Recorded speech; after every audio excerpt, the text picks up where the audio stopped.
Hey everyone, my name is Varun Apathy. I'm in your I399/Z544 class for computerization of gender, and this is my video project. Sorry for any awkward pauses or whatnot that I may have. I initially tried filming a very extensive video, and that did not work out per se. So my topic is going to surround around pre-implantation genetic diagnosis, which is the process of which individuals through in vitro fertilization have the ability to sort of pick their gender and make genetic enhancements to embryos and future kids. And yeah, so if you guys are ready to come along this ride with me, you gotta say aye.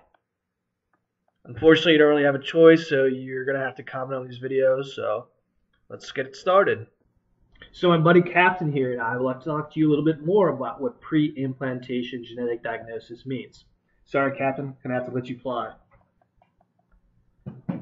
To begin with, pre-implantation genetic diagnosis is a process of which two parents can alter an embryo to weed out any genetic fallacies and genetic disorders. It also allows for them to select the gender of their child. It gives them the opportunity to balance their family. For example, if they have one son and they would like to have a daughter in order to balance out the gender ratio, they're able to do that. I think this issue is quite important because it also relates to sort of our discussion of how robots are sort of replacing humans in terms of warfare. I believe that this technology allows for individuals to perfect sort of the kind of families they want and create what I would like to call a perfect child. Now, there are other issues that come along with this sort of genetic testing. For example, in countries such as India and China, where sons are valued more than, say, daughters are, this sort of diagnosis allows for individuals to plan to have a son rather than having a daughter. It leads to population issues. It leads to being there an oversaturation of the male population and a very, very, very small population of females.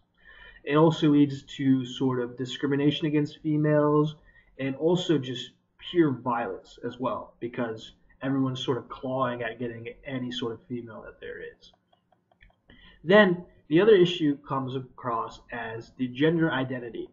Selecting a gender of an individual doesn't necessarily mean that they're going to be associated with that gender. For example, someone may feel as though neither gender represents them or that the other gender represents them better than the one that the parents selected for them. What kind of issues does that raise up? It sort of restricts what the parents have built up. It eliminates this sort of selection that they had paid for and had sort of anticipated it happening. This is not a cheap sort of experience. Along with in vitro fertilization, it cost about $18,000 in the United States to go about this. Have you guys ever seen the movie Gattaca? You may have seen it in one of your early biology classes, say in high school or maybe even college. It's a movie about how society moved towards more of a genetically perfect society, and those susceptible to genetic disorders are sort of eliminated and kind of pushed to the side. This could be one of the after effects of having pre-implantation genetic diagnosis. It allows for individuals to sort of weed out the genetically imperfect individuals and create the perfect child. Professor Herring posted when I commented on my topic a website that had a lot of pros and cons, and as did a lot of other websites about this issue. One thing that I didn't necessarily think that they anticipated is the sheer point of having a child, and the joy of it as well. In vitro fertilization is an option for many couples. They may be infertile or may not be able to conceive on their own. Yet, this pre-implantation genetic diagnosis allows for them to create the perfect child. Life doesn't give us the opportunity to be perfect. No one is actually perfect. You can try to achieve it as much as you want, but you're never going to be able to achieve perfection. That's the whole point of life. It's you're going to have imperfections. It's not going to be perfect. It's not everything's going to be nice and rosy. And this sort of eliminates that and creates a society where everyone's expected to be perfect and everyone's expected to be a certain way. And I think that's wrong. I think that's very, very wrong. And that's not something that that's not a society that I would like to live in. And I'm certain that's not a society that everyone else would like to live in. When I was researching this topic and trying to figure out how I wanted to present it, I wanted to do it in a couple ways. The first was sort of the introduction and telling you what it is and what my personal issues, sort of, and the controversies surrounding it are. And then I wanted to tell you a little bit about how PGDs is involved in the United States.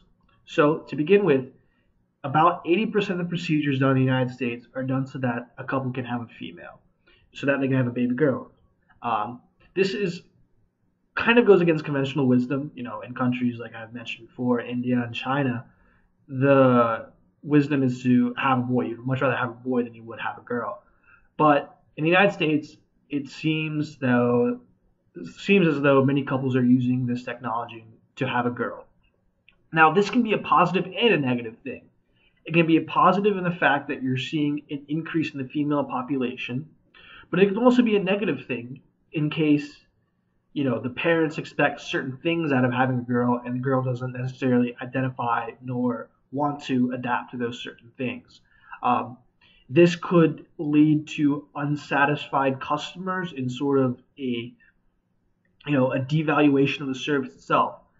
Now, to sort of conclude, I would like to say that this topic was sort of interesting to me. It was one that I had to research and learn a lot more about. It was something that I wasn't really well aware of. You know, Personally, I don't think I would ever participate in selecting a child or gender of a child. I think it's harmful to society. I think it breeds a lot of sort of this whole notion of having a perfect child, and having someone, a certain offspring of yours that is the best of both worlds, best of your partner and yourself. Um, However, I can definitely see the appeal to it. I think it's something that currently is not regulated in the United States, and certainly should be regulated in the United States. And in countries like India and China, where it is illegal, I think there should be more of an enforcement on it, because it leads to a lot of female infanticide and a lot of sort of discrimination. The long-term effects of this, I don't think we would see a lot of discrimination, although you would kind of see the dehumanization of the process of having a child. It would be more of a scientific process rather than it being sort of a joyful, natural process. Thus concludes my video essay. I hope you guys had an enjoyable time with the different scenarios and different scenes, sort of. Good luck on your finals and have a fun summer. Bye.